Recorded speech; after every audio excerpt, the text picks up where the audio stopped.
Hey everybody, what is going on? Hexlex here. Got another Master Duel video for you. So we're coming back to Mannadium. I wanted to cover Mannadium at least once before VODS Samsara comes out. Not sure when that next selection pack is dropping. It probably won't be until the next month if I had to guess, but either way, I wanted to get one last look at this deck here. So on the most recent tier list, well, one last look before it improves yet again, I should say. The way I said it, it kind of implied that this deck wasn't going to be good anymore, but no, far from it. I think this deck will be very, very good moving forward. Anyway, in the last tier list that we did a few days ago, I put Mannadium at the bottom of tier 2 because it does feel like sometimes this, like in terms of representation, this is more of a tier 3 deck, but I kind of can't help but wonder if some of the low representation comes from how difficult it can be to play this deck.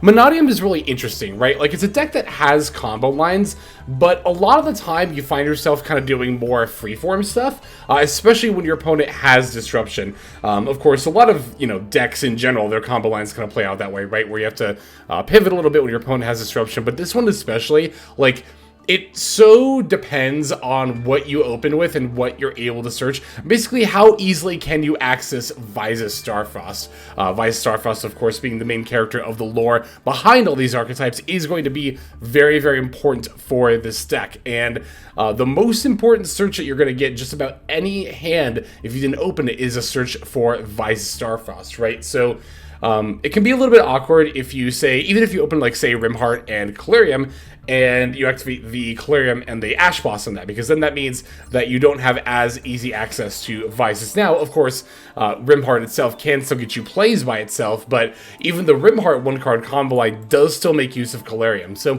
that's why I say it can be a little bit freeform, right? Because, again, although we do have a dedicated one-card combo line, it still uses a lot of the extenders that you're probably going to open with as well. So you'll have to kind of switch about the order that you do things a little bit here.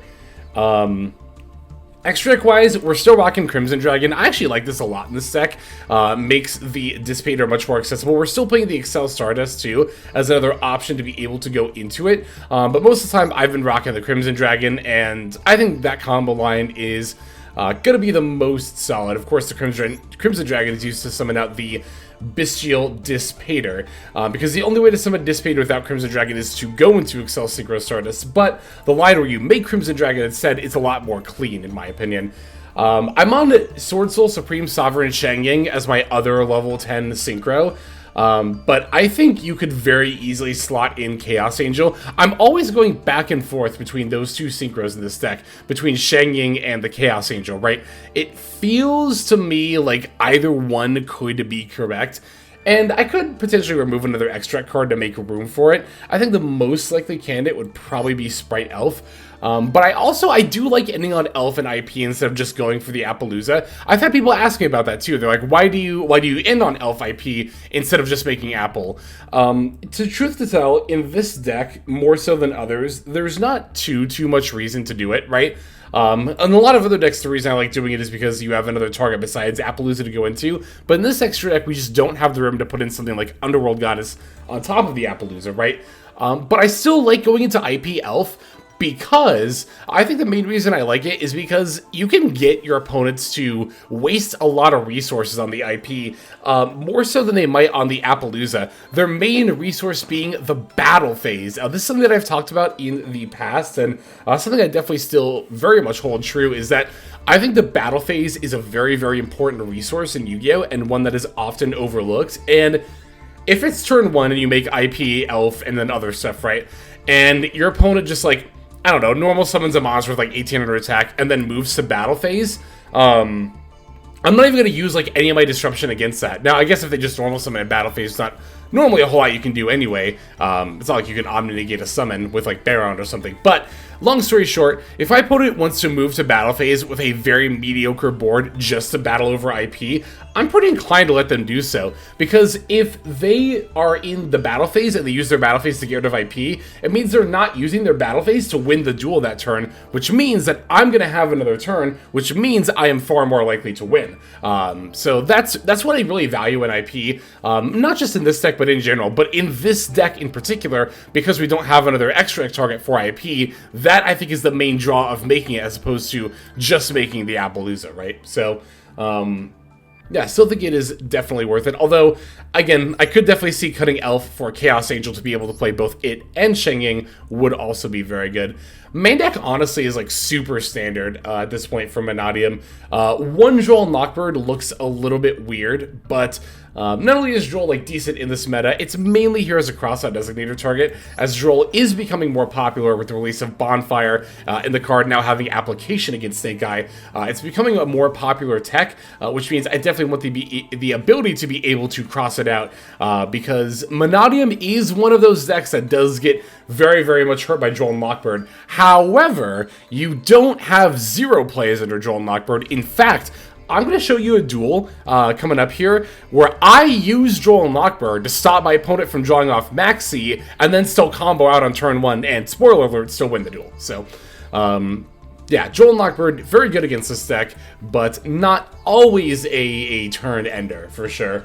I also am rocking the 2 triple attacks. You could, instead of Droll and 2 triple attacks, play like 3 effect Veiler or something, or like 2 Veiler, 1 triple attack, or 1 Veiler, 2 triple attack. Veiler is, of course, very, very good in this meta against Snake Eye, but I think I do value the triple attack just a little bit more highly in this particular deck. I can see other decks where I would opt for the Veiler, but the level 1 body / being a tuner / being a light or whatever doesn't really matter here for this deck too much, and Triple Attack is just such a good card. I feel like I say that every single video, because pretty much every deck profile has this card in it. I think this is like just by far, like I seriously have no idea how I got by for as long as I did without playing this card. And I crafted this card back when Sprites first came out. That's how long I've been using it. And even then I'm like, I can't believe I didn't make this sooner. This card is insane. It's so good. Especially in Best of One. Especially in Best of One. This card is phenomenal. Love it. But yeah, I think that's pretty much everything I have to say about the build. Again, all in all, it's a fairly standard build, but do expect it to change moving forward when Vyse's Samsara does come out. Let's break it down card by card, and then we will look at some gameplay. So, we are on 1 Droll Knockbird, 3 Maxi, 2 Mannadium Meek, 3 Ash Blossom and a Joyous Spring, 3 Scareclaw Reichheart, 3 Mannadium Rimheart, 2 Vyse's Starfrost, 1 Nibiru the Primal Being, 1 Reinforcement of the Army, 2 Triple Tactics Talent, 2 Scareclaw Arrival, 1 Mannadium Imaginings, 2 Mannadium Abscission, 2 Primitive Planet Reichphobia, 1 Primeval Planet Pearl Rhino, 3 Peaceful Planet Calarium, 2 Called by the Grave, 1 Cross-Out Designator, 3 Infinite Impermanence, and then 1 Mannadium Reframing. And that's going to do it for our main deck. For the extra, we're on 2 Vicious Astrolaud, 1 Mannadium Trisukta, 1 Excel Synchro Stardust Dragon, 1 Vyse's Amberterra, 1 Baron de Fleur, 1 Sword Soul Supreme Sovereign Sheng Ying, 1 Bestial Dissipator, 1 Crimson Dragon, 2 Scareclaw Whiteheart, 1 IP Masquerena, 1 Cross Sheep, 1 Sprite Elf, and then 1 Appaloosa Bow of the Goddess. So that will do it for our list. Let's see some gameplay now. Okay, I'm going to start off with this tier limit game. I think this is the one where we play through Droll, but if not, we will see it at some point. Yeah, either way, we're going to be facing off against tier limits here. We're going to be taking the first move. And I don't think it's this one because I didn't open the Droll Knockbird. Did open a lot of gas here, so definitely glad to see that. We're going to lead with the Mannadium Rimheart. An opponent is going to use the Ash Blossom and Joyous Spring against it. So, wouldn't be a problem. He can do with this hand, though, because as you can see, we have a lot of resources for the follow-up. So, I am going to need to use my Calarium for the Meek here, though, which means I can't use Calarium for the Vyses. So that's the main thing, I think, to keep track of. If you're feeling overwhelmed by trying to pick this deck up and how the plays, pan out, right? One of the main things to think about for sure is how can I access Vyse's Starfrost? Because you will need it just about every single turn 1 combo line, ideally, because pretty much every combo line, again, if it's played out ideally, will end up going into the Vicious Astrolaud. So, here I'm going to go into the Amberterra to grab Reframing, going to use the Whiteheart to grab the Reichphobia. Also, we grabbed Pearl Rhino, or no, I opened Reframing, so we grabbed Pearl Rhino. So, I'm going to use the Pearl Rhino here to grab the Vyses. Oh, 2 great draws off of Imagining, by the way. If I hadn't opened Reframing, though, I would have searched it, and then I could have used this Reichphobia to search out Vyses instead, because I already had a Reich card in hand. I just put it back because of the Imaginings, right? Alright, so we have the Baron de Fleur online. I can definitely breathe a lot more easy now that that's in play. Going to pivot into the Cross Sheep next. Now from here we can banish the Rimheart and Visus for the Vicious Astrolabe. You do want to be banishing Rimheart and not Reichheart for the Astrolabe. More often than not, that does end up being the better banished target. So now I'm going to use Baron to pop the Meek, bring it out as a level 4. Or no, yeah, a level 4, yep. That way we can make the Crimson Dragon, and then now Crimson Dragon, this is how we're going to make the Dispater, right? So, put that back, and boom, there is Pater. And we do still have additional resources to go into the IP. I can bring back Vices off the Dispater. Lightheart can bring itself back. I'm going to link off the Lightheart with the Cross Sheep in order to summon Sprite Elf. I think I actually can make a Shengyang here as well. I think I have enough bodies to do this, right? Because I can Arrival for the Reichheart, and then Sync, and I could have actually made Chaos Angel here too, which I think would have been a lot better, but I don't know, it's again, Shengyang versus Chaos Angel, it's such a toss-up. That's right, we're going to use the second Astrolabe, which isn't like the most ideal thing in the world, but, you know, it's still pretty good, I think. Sorry, I was looking at my phone for a second there. I have a delivery, I shouldn't have started recording this video, I have a delivery coming at some point. Okay. Anyway, opponent is going to Maxi in response to my Maxi, which does actually make sense because I have the IP and Elf in play, so. But I'm just going to hold off on using this Maxi for as long as possible here, or this IP rather. So opponent's going to lead with the Fenrir. This is actually a Kashtira variant of Tier Limit, but I definitely did think they were Kashtira at first here.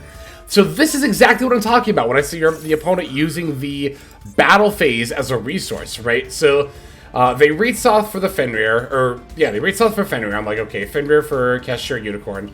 No, sorry, they led with Fenrir for Unicorn. I'm like, okay, that's fine. Rate south for Tier Cash. I'm like, okay, that's still fine. And as they move to battle phase, I'm like, again, that's 100% fine. Now, the banishing effect of Fenrir is not fine. So that, I will negate and destroy Fenrir now with the Baron de Fleur. But, and that will, of course, let them summon out the Unicorn. But I'm not concerned now, mainly because, again, I know I'm going to live through this turn. I know I'm going to have at least one more turn, so I'm very, very optimistic here. So here is where the opponent reveals they are on a Tier Limit variant and not a Kashtira variant. Well, I mean, technically both. You know what I mean. They're more a Tier Limit deck than a Kashtira deck, so gonna pop their Tier Cash from hand with the Bestial Dispater F. They do get to mill 2. That's fine with me. They didn't mill anything too relevant off the Havness there. They are going to hit both Shiren as well as King of the Swamp, though. Unicorn's going to take Appaloosa. That's 100% fine. I mean, it's a little annoying, but it's like I said, it's I don't really feel the need. You also notice I haven't used Drron Mockbird here because I'm like, I'm just going to draw cards off of Maxi here. Like I don't feel threatened by anything my opponent's doing at all. I am going to reframing the Birth because I really don't want to have to deal with Fenrir again, but yeah, they're going to Destrudo for level 3, sync it with Unicorn for their own Baron de Fleur. I'm like, okay. Do you see how many cards are in my hand? I so don't care. Like, I so don't care. Yeah, no, this will be very easy to find lethal from here. The Moodor might be, like, very slightly annoying, but, like, probably not going to do anything. I'm just going to start with the reframing to put back my Meeks, and that'll trigger my Shengyang, which my opponent is going to use the Baron de Fleur on. Which they can negate the Shengyang, but I can use the Destruction Replacement effect to let it live. So this is all, like, super ideal for me so far. I'm just going to Baron, pop their Baron, triple attack. I'll threaten to steal the Moodora. They're, of course, going to chain it. I figured that was going to happen, but it's really more just getting it off the field in general. And then, yeah, from here I can just swing into battle phase.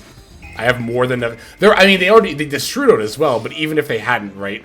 Oh yeah, there is the Fairy Tale Snow, but they only have 10 cards in the yard, I believe, before that. Yeah, and then I can just call by pretty easily here. So, yeah, I mean, as you can see here, I had Droll, didn't need to use it at all. I had IP, didn't need to use it at all. I really like to be patient with the Endboard Disruption as much as possible. And yeah, I mean, as you can see, when my opponent moved to battle phase with the Fenrir, I'm like, yeah, okay, that's fine. I think that, again, thinking of, because a lot of, a common TCG bit of advice is, oh, life points are a resource, not a score, right? Like, it doesn't matter if you end on 10,000 or 10 life points. Like, as long as your opponent hits 0 and yours don't, you're gonna win. But I don't hear a lot of people talking about the battle phase as a resource, but very glad to have gotten my opponent to spend it there and then proceeded to win out from there. Let's take a look at the next game. I want to find this one where I play through Drron. I'm excited about that game. Okay, maybe it's this game against Drron. We'll see. I really, knowing my luck, I bet I forgot to even save it at all. But we'll see if it ends up being this duel that we have here against Drron. Oh, I think it is, because I see the draw right here. Okay. Rimheart, again, by itself is combo line. Opening Vices as well is very, very good. Yes, yes, here it is. So, I normal summon Rimheart. Opponent activates Max C. Now, Mannadium is pretty infamous for... I don't know about infamous, but it's one of those decks that doesn't really have a clean line through Max C, right? But here I have both Drron and Tack, and I already have Vices. So I'm thinking about it, and I'm like... Yeah, especially because I have reframing too. I'm like, I can set up a solid board with multiple negates through the Drone Lockbird. So I'm going to play that here. I'm really eager to show this game off because I'm kind of thinking about making a video about this, right? You know, people are so quick to say stuff like, oh, Mannadium, if they draw you, you auto-lose. I hate the phrase auto-lose. Oh, by the way, opponent's hand is going to be Herald of Orange Light, as well as 4 Drron cards. You might have seen it was 2 of the main deck monsters. I think Alteus and whatever one grabs a spell. Then it was the Ritual Monster. The Ritual Monster Drron, as well as the spell. Not the Ritual spell, but the normal spell that summons from deck.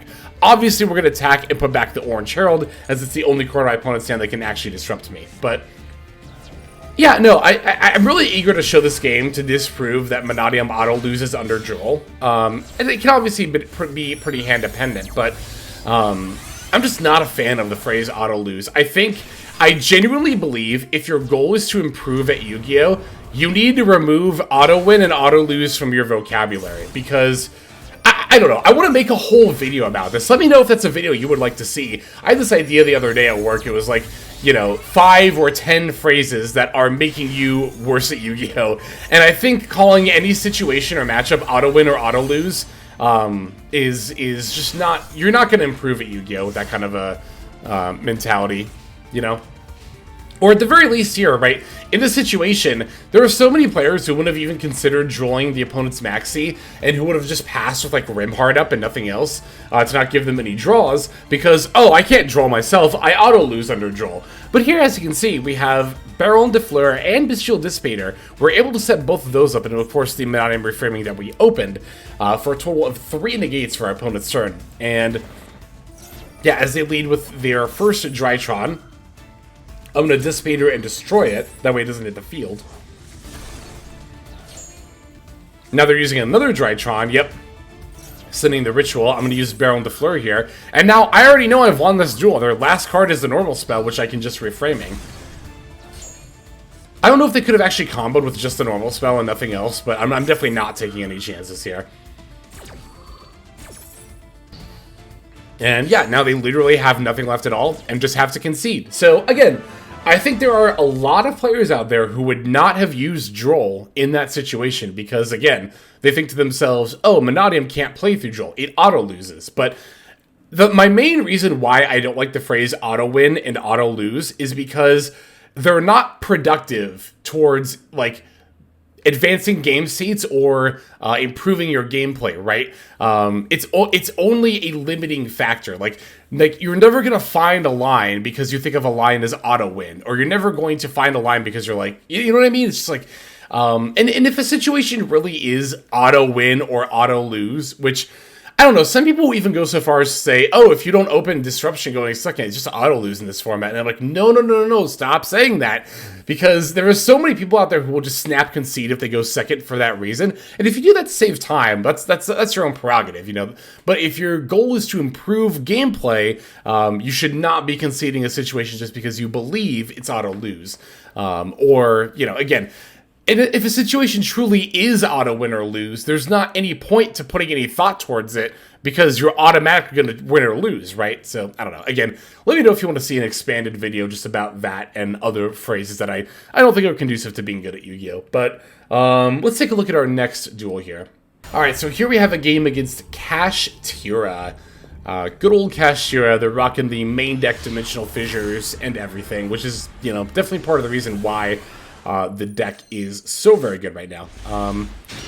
Got another very solid opening hand here. Rykart plus Meek, plus Rival, of course, is definitely combo lines. But Rykart plus Meek by itself, also combo lines.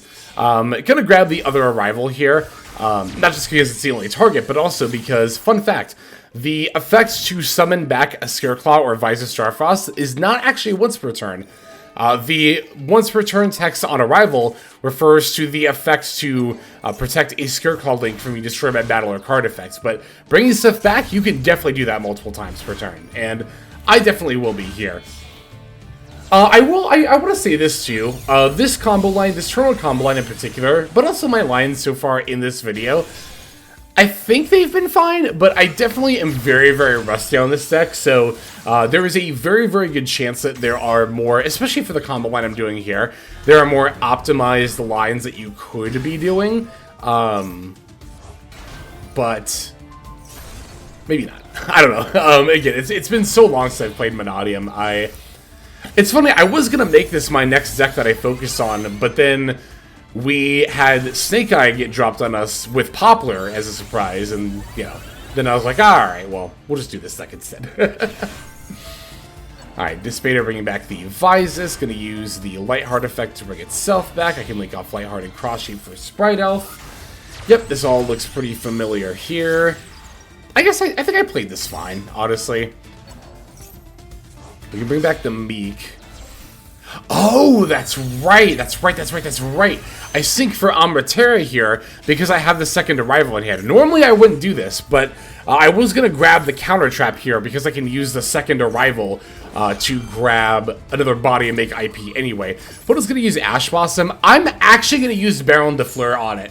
And the reason that I wanted to negate it is because, like, you might be thinking, oh, well, you spent an Omni for another Omni. Isn't that kind of pointless? No, Mannadium Reframing is a much better Omni negate effect because it is a counter trap. It is spell speed 3, which means the opponent cannot chain to it except for with another counter trap, which obviously they're not going to have on turn 1, right? So I definitely value the Omni from the Reframing more highly than the one from Baron de Fleur. Opponent's going to use D-Fissure. I should have chained Elf there. I mean, I guess to be fair, they probably would just throw out Max C in response anyway. But then I could have chained Elf and then had not have given them another material, right? Same story. Look at this. Same story again as the first duel. Opponent's going to summon Fenrir, move to battle phase. And I'm like, yeah, that's fine. They just battle over the IP and I'm like, yeah, cool, sure. Like, again, I think a lot of players would have just shotgunned to the IP there when I really just don't think there was any need to, honestly. Yeah, no, I have the Imperms, or the Imperm, I guess. I still have, I think I still have Dissipator. Did I already use that this turn? No, I did already use it, okay. But I still have the Reframing as well. Note that I have not used my Mannadium Reframing yet. Yeah, right, so it's coming down, changing its level. That's completely fine with me. Theosis gets to add back the, Unicorn? Again, that's fine. And I'm like, you can make a rank 7 here. I don't care. It's like, it's not going to do anything. Yeah, it's ended up making one Shangri-Ira and then passing back over to him. Like, this is unbelievably fine. And then, yeah, like I said, I'm glad I saved the Reframing. I'm glad I did not bother using it on stuff, you know, on my opponent's turn. I just let them move to battle because now I can Reframing on this Big Bang and not have to worry about that. Era effect goes to activate. We can negate with the Abyssal Dissipator. And that will negate its effects for the whole turn, so now I can just pop it with Baron de Fleur. Oh no, actually I'm going to put Baron back. Oh, that's right. This is where No. It's not negated for the whole turn. This is where I screwed up in the actual game, too. I thought that Era was going to be negated, so that's why I put back Baron for Amratera.